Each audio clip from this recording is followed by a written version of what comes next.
अस्सलामुअलैकुम दोस्तों, मैं आपका दोस्त मुबशिर अली पीरज़ादा माशूक अली पीरज़ादा यूट्यूब चैनल की जानिब से आज मैं आपको अपने फ़र्स्ट टाइम ब्रीडिंग या 2017 की जो फ़र्स्ट ब्रीडिंग थी उसके बारे में, उसकी प्रोग्रेस के बारे में बताने जा रहा हूँ। मेरे पास माशाल्लाह से तकरीबन 15 से 17 पट्टे निकले थे, उनमें से तकरीबन 11 पट्टे मेरे पास बाकी थे।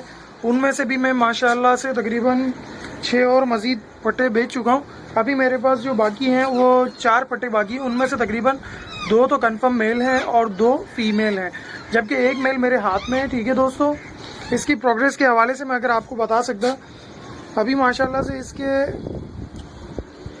नेक के ऊपर बहुत मामूली सी स्लाइड अपना रिंग नज़र आ रहा है। मुझे आपको मालूम है, पता नहीं नज़र आ रहा हो या नहीं आ रहा हो। ये मेरे पास तकरीबन 8 महीने का पट्टा मुकम्मल हो चुका है। ठीक है दोस्तों, अभी ये माशाल्लाह ये आपस में बबलिंग भी करते हैं, आपस में लड़ते भी हैं। ठीक है, उनमें से कुछ पट्टे मेरे पास ये रहे। एक ही सामने जो जाली के ऊपर चिपकी हुई है वो एक फीमेल है। ठीक है, जबकि एक फीमेल मेरे पास ये बैठी हुई सामने। ठीक है, जबकि ये जो इस रॉड के ऊपर जो लकड़ी के ऊपर बैठा हुआ ये मेल है।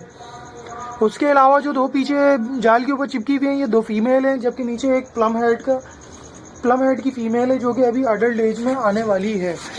इंशाल्लाह फिर उसकी भी प्रोग्रेस यानी कि ब्रीडिंग के लिए लाएंगे उसको भी, उसके लिए मेल एक ढूंढ रहे हैं। अभी देखें, इंशाल्लाह मार्केट जाना हुआ और अगर मिल गई चीज़ तो बहुत अच्छा है, फिर परचेज़ करेंगे, नहीं तो ऑनलाइन किसी से परचेज़ किया जाएगा। इंशाल्लाह उसकी भी ब्रीडिंग कराएंगे और आपको उसका भी सेटअप बतलाएंगे। ठीक है दोस्तों, इंशाल्लाह आप देखते रहिए मेरा चैनल और सब्सक्राइब कीजिए और कमेंट कीजिए और लाइक कीजिए और शेयर कीजिए। शुक्रिया।